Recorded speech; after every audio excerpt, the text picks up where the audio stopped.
That's one of the big things that Intel always has to worry about, is making sure you don't fall into that organizational bias. So it's very possible, and I certainly don't know what Israel's analysts were thinking at the time, prior to a week or so ago. Um, but yeah, to make sure you're evaluating that data, to make sure you don't fall into that organizational trap, is really what the CTAP's all about. Welcome back to Crossroad Conversations.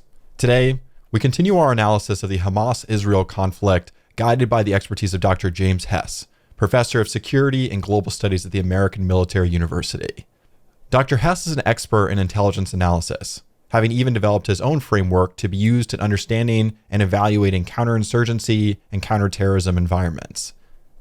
Throughout this conversation, we discuss not only his field, but its relevance and importance in regards to the ongoing conflict between Hamas and Israel. I hope you enjoy. Dr. Hess, for many of our listeners, the world of intelligence analysis might be a bit abstract. Could you start by breaking down what intelligence analysis is, why it's important, and how it fits into the broader landscape of national security and national relations? Sure. So in the Intel community, their intelligence works through a process called the Intel cycle. And that intelligence cycle is basically a coordination, if you will, between the Intel analyst and the intelligence collector. As information is gathered, it's analyzed, it's put together, it's made sense, it's compared against requirements, and then those things that you're missing still become your Intel gaps that go back and feed this process to get more information, to constantly update. So even though it's called an Intel cycle, it's really an Intel molecule, because things are bouncing around and constantly updating and putting pieces together. So the Intel analyst is kind of that person that's really ensuring that the requirements for decision makers are being met, but at the same time identifying those gaps and those things that are missing. So that the ever important intelligence operations of collection can be getting that information through human sources or signals intelligence, what have you. So that's in a nutshell kind of how it works. That's super helpful. Okay, perfect. I've read some of your work emphasizes the pivotal role of critical thinking in intelligence analysis, especially regarding counterinsurgency and counterterrorism. How can your developed process, critical thinking applied to intelligence analysis process, or CTIAP, be applied in real-time conflict analysis, such as the recent clashes between Hamas and Israel, to anticipate and perhaps mitigate escalations? Sure. No, thanks. Yeah, so I call it the CTAP. I know there's an I in there, but like any good acronym, it's got to make sense, right? So it's got to sound good too. So with the CTAP, you're exactly right. The intent was of that research and continues. I mean, certainly it's not overall research, continues on. And so the CTAP process is all about applying those 6 cognitive critical thinking skills into the intelligence analysis process. So it's not like so you can look at critical thinking skills in 2 ways. You can look at it as improving your way that you think about anything, just your thinking skills, cognitive thinking improvement, and that makes sense, and we all want to do that. And I call that like critical thinking 101. I mean, that's kind of your undergraduate. You're trying to improve that thinking, and be more agile and flexible, and not rush to a judgment. So those skills are really important. And then there's the further on critical thinking skills, the graduate level, where you can make it domain specific. So critical thinking skills apply to what you're studying, like medical research. Critical thinking skills helping a doctor fully understand all the data that they are looking, that he or she would be looking at. So tremendous potential. So doing the same with intelligence, makes perfect sense. You take those skills and say, okay, Analysis is one of those skills. And obviously, not analysis as an Intel analyst, but analysis as in breaking things apart, which is really what analysis means. So I'm breaking apart. I'm looking at each piece of it. So when we talk, the CTAP's whole intent was to take data and break it apart to all those little pieces that make up reporting. And now we can look at it. I think there's a little more understanding today than there probably was, 12, 13 some years ago when I started putting that together, where, we have metadata, we have, all these bits and pieces that are making up reports, and we study that today to understand those pieces of reporting. So in the CTAP to do that makes a whole lot of sense. But even more than that is you're putting it together against a framework. And that framework is what you're operating within. So if you're operating within a counterterrorism or a COIN environment, counterinsurgency, then you have specific variables that you are using to drive your analysis. Like the military uses something called PMISI or A-scope when they're in counterinsurgency, and A-scope is focused on like urban areas. Stands for areas, structures, organizations, peoples, and events. PMISI is something they use to assess the operational environment. Stands for political, military, economic, social, infrastructure, and information. It could also be called PMISI PT. So bottom line is, when you put in the framework, you're actually extracting that reporting and those pieces against those variables. And it helps you give value to them because you can relate and identify interconnectedness between these variables. But ultimately, what you're doing is you're creating an evaluative process to ensure that all reporting is not being treated the same, to help an analyst control their own bias or desires to want to choose a report over another one, because maybe it fits what I believe. But also, it tells me as I'm looking at data, if my collection is giving me the right information, or if I can make recommendations to help fix, maybe we have the wrong asset or capability focused on the wrong type of information. I mean, all that are things that come out of this process and really start demonstrating the value of not just the data, but the process behind it.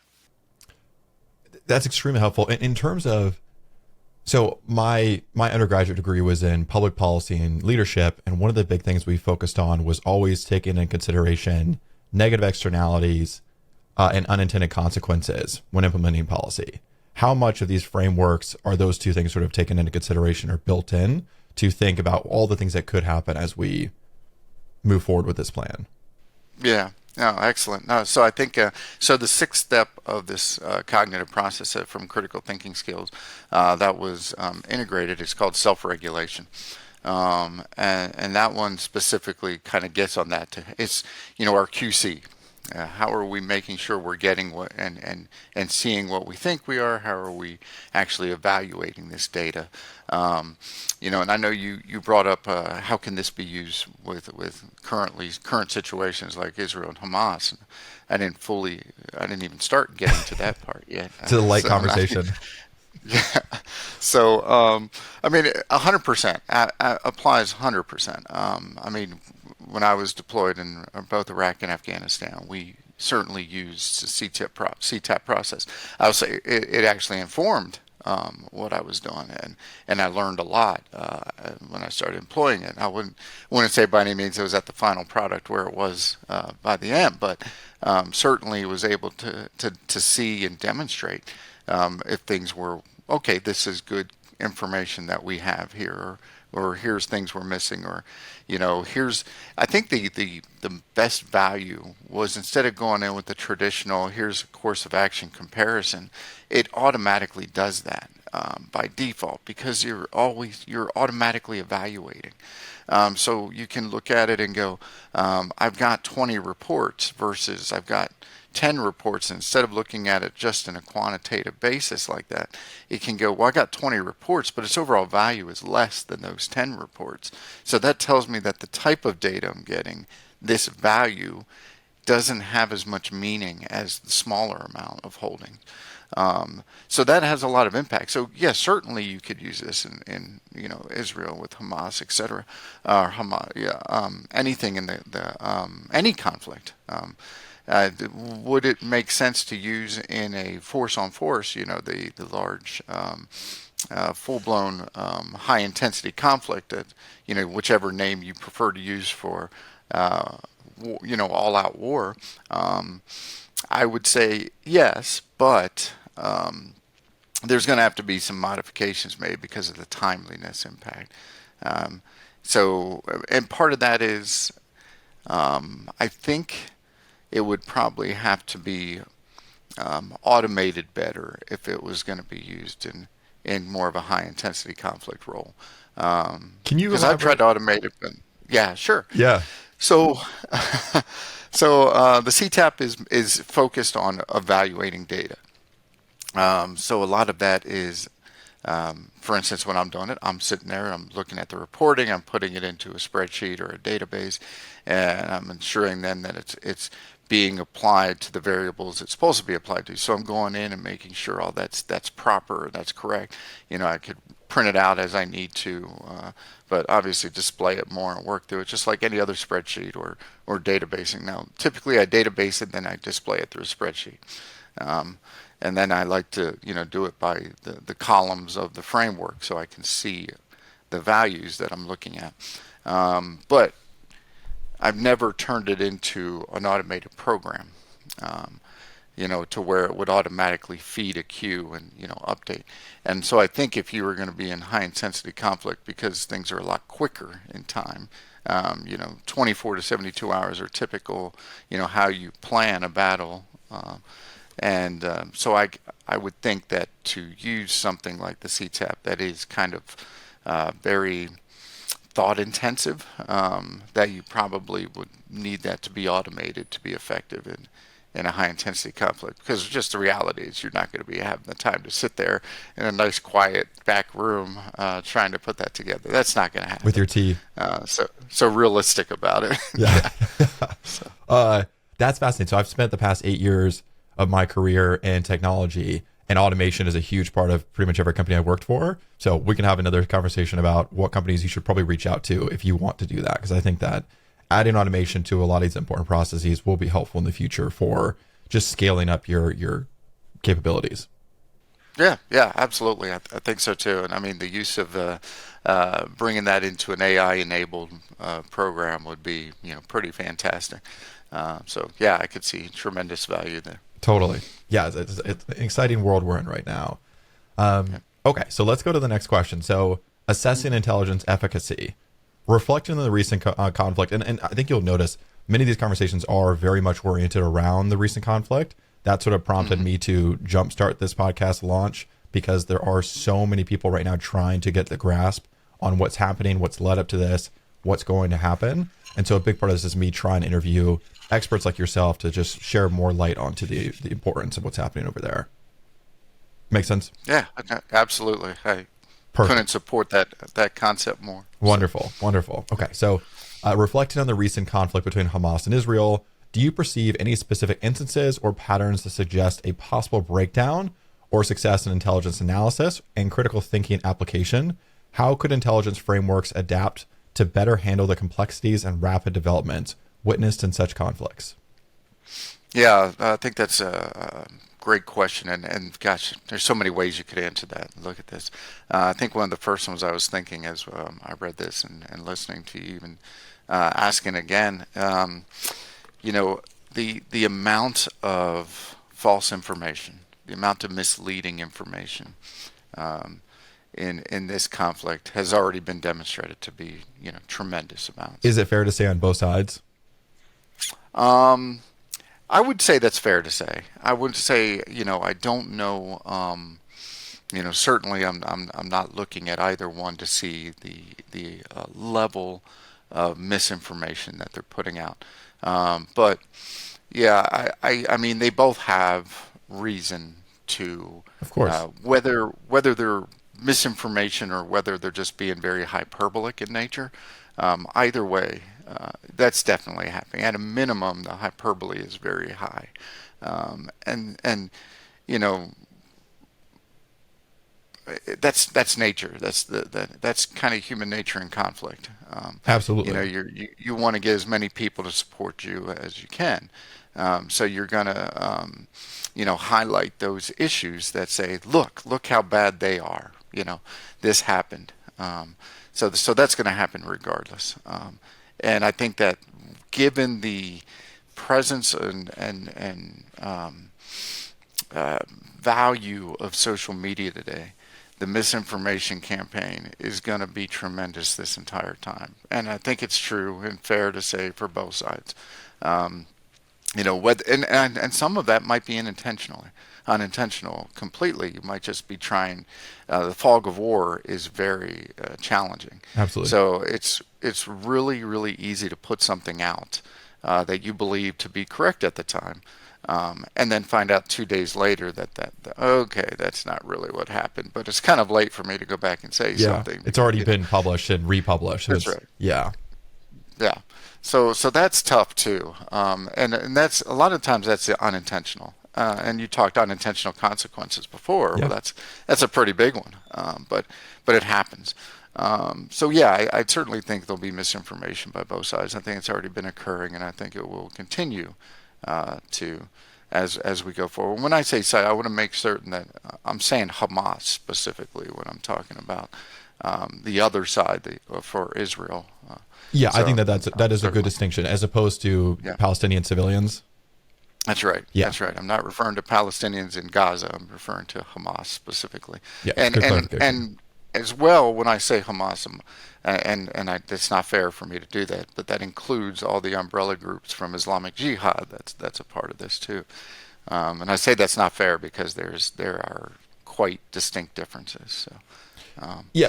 between that, I'm actively trying to figure out, and this I just interviewed a Muslim scholar the other day. I'm trying to understand what percentage of Muslims in Gaza and in that area are aligned with Hamas and what aren't. It's a very complicated situation, so we don't have to dive into that. But it's something that I'm actively trying to better understand. yeah.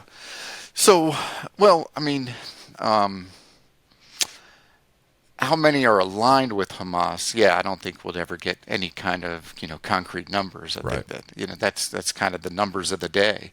Uh, you know, uh, Today I feel like being a part of it, tomorrow I don't kind of mentality. I mean, there's no enlistment to the Hamas military per se. Yeah. I mean, certainly they do have their armed, militant branch, but and I'm sure they have distinct members. But if people go running to join Hamas today, they might not tomorrow, or and vice versa. I mean, that's just going to be a very fungible number. I think the bigger question there too is how much of Hamas is being influenced by the Islamic Jihad, and that because there's such a distinct difference between them and their goals and end states, that to understand how much of and when I say Islamic Jihad again, I want to make sure it's understood that's an umbrella term here for any Salafi jihadi group that is operating within Gaza or this larger region, and we know of at least five that are operating in that area. And one of them was a splinter group from Hamas that basically decided to, basically create its own. So, the over this past year, 2023, 6 months or so ago, there was there were reports that Islamic Jihad and that umbrella organization, or those organizations, if you will, have influenced Hamas and been able to do more over the past 6 months or so within their area and get more followers than they've ever had before.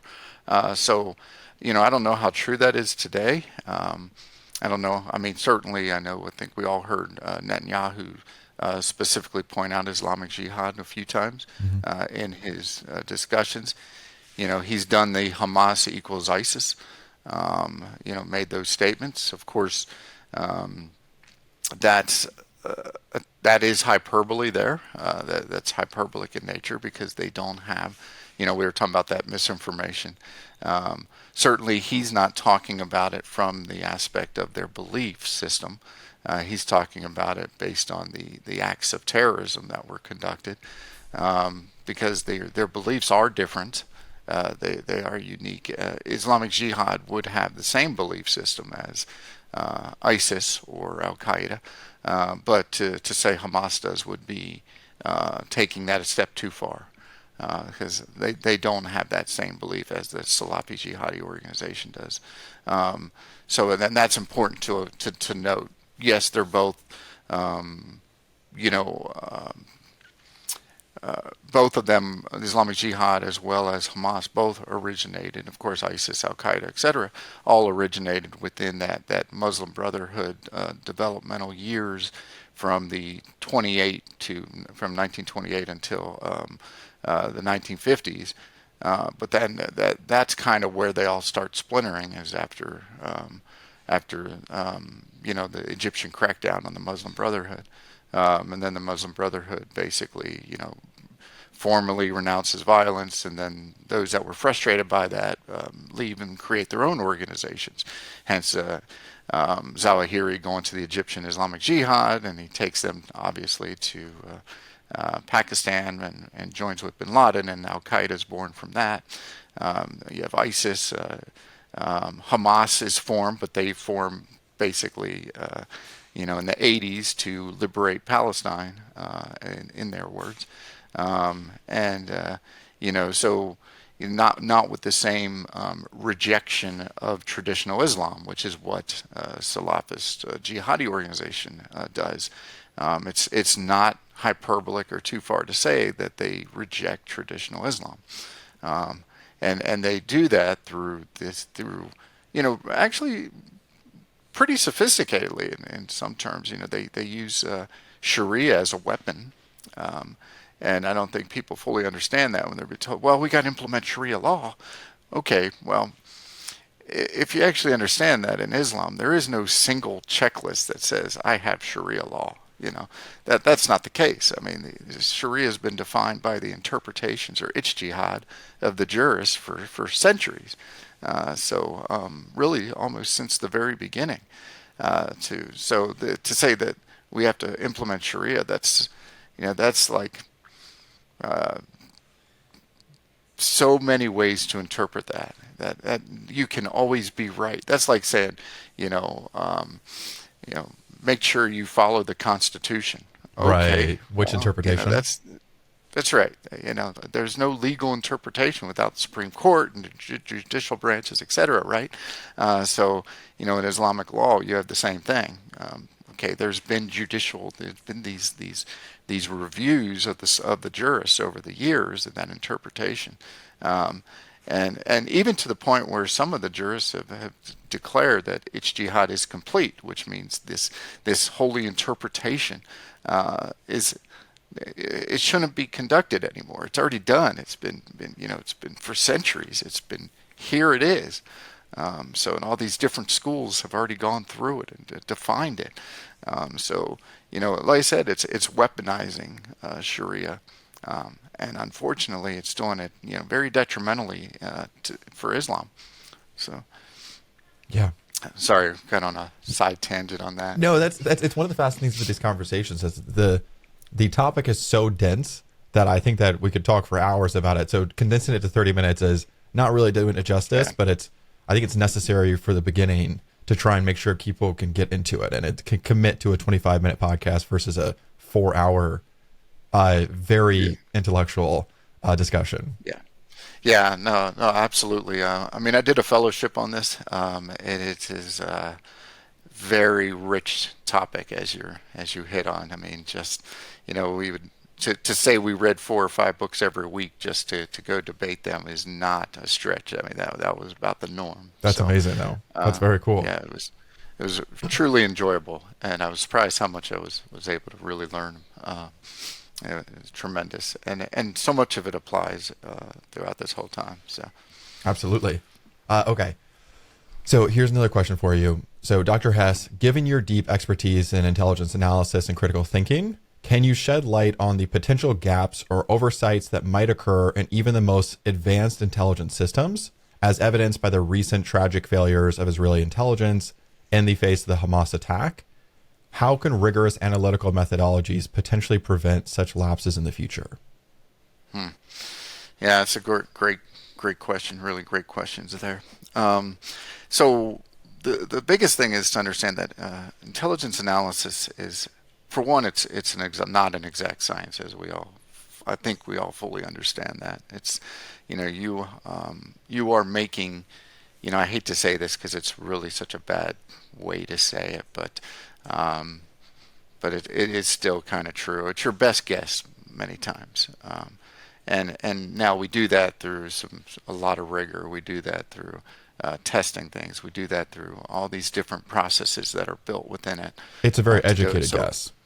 that's right. It is extremely educated, but it's still a guess at the end of the day. Right. I mean, no one's going to tell you what they're going to do, right? I mean, a criminal's not going to tell you how they're going to rob a bank. Certainly, some kind of enemy is not going to tell you how they're going to attack something. I mean, that's just not going to happen. So you have to make that best guess all the time. But some of the problems, and I kind of hit on this before, is we have a tendency to develop bias in our analysis. And when I say bias, it's not like, I think I'm better than someone else kind of bias. That's not at all the bias that Intel worries about. It's like the organizational bias it's that how you're interpreting information. When I say organizational bias, it's kind of like I believe that this larger focus is where we're going. Like, here's what the organization thinks the threat is doing. And so when an analyst falls into that same organizational belief system, it's a bias. And because then you lose the objectivity of how you're evaluating that data.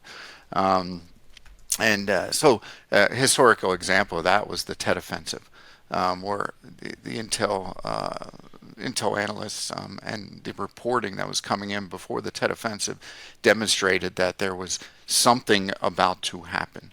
I mean, from interrogations and all this other data they had coming in, they knew something was going to happen. But the organization believed they were already at this tipping point, General Westmoreland's tipping point strategy. So therefore, ultimately, that information at the time coming in was dismissed in lieu of this tipping point strategy. So that's one of the big things that Intel always has to worry about, is making sure you don't fall into that organizational bias. So it's very possible, and I certainly don't know what Israel's analysts were thinking at the time, prior to a week or so ago. Um, but yeah, to make sure you're evaluating that data, to make sure you don't fall into that organizational trap, is really what the CTAP's all about. That's one of its big aspects. So that way you can hold multiple options or multiple hypotheses and evaluate them at any given time. There's no reason I need to just say, here's what I think the bad guys are doing. That does not make sense for an Intel analyst to do. But I would argue, and certainly don't mean this in any bad way, but I would argue from experiences over the years that we have a human tendency to go, I was right. Here's the reporting to demonstrate I was right. So that's the reporting I use. And so if I've got 200 reports and I just pulled 3 out to demonstrate I was right, but Yeah. the rest of them stay over there, that's human nature. Yeah. That's what we do. Confirmation bias. That's right. Yeah. Confirmation bias. It can go into the organizational bias. All these different things. I mean, we do it. So the CTAP's about dropping that. It's about getting rid of that. It's about all the data is going to be looked at. All of it's categorized. All of it's put into its place and evaluated.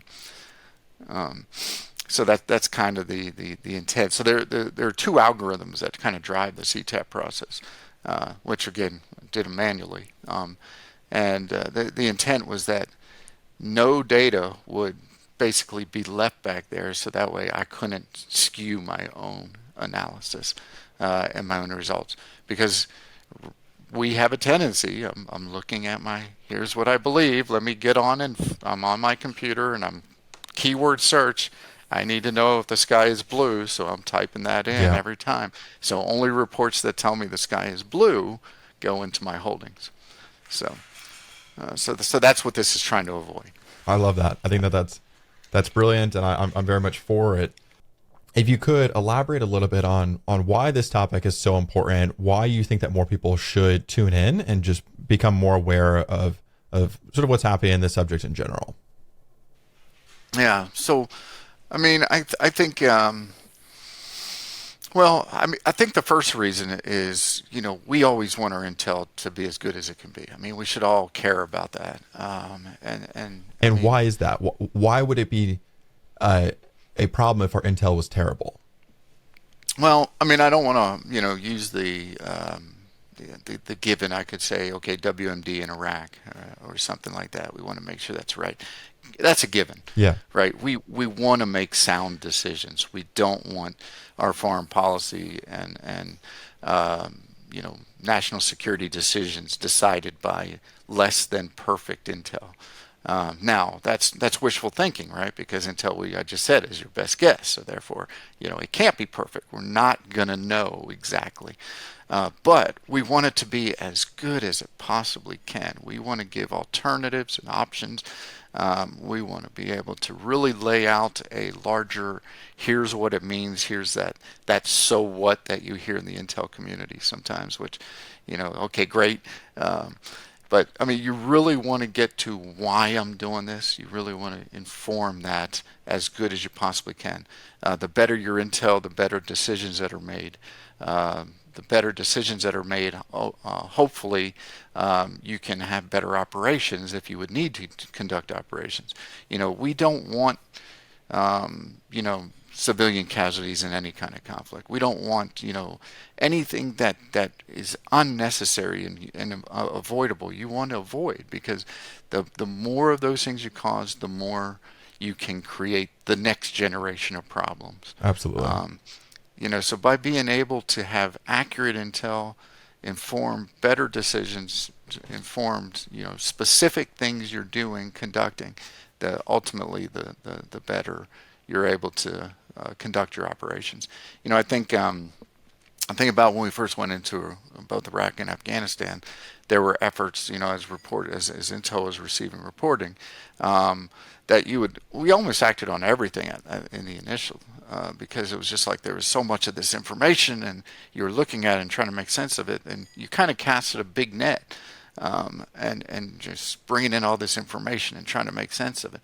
But as you matured and evolved and understood what you were really doing and the information you were looking at, you were able to get much more specific and focused, which of course then meant, you weren't going to necessarily conduct operations if they weren't necessary. You were looking specifically for what you were trying to do and what you were trying to accomplish. So I think that's ultimately the value of having really good intelligence, is making really good decisions for your operations. And that is a national security issue. That's everything for what we're trying to accomplish when we're involved in those operations. So.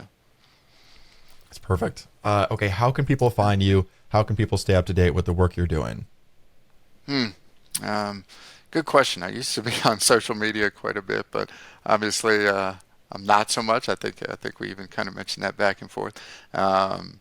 I, uh, um, I just got busy Yeah. with life, and so I just I do have a LinkedIn account. If you ask me when's the last time I looked at it, probably be it's at least a year.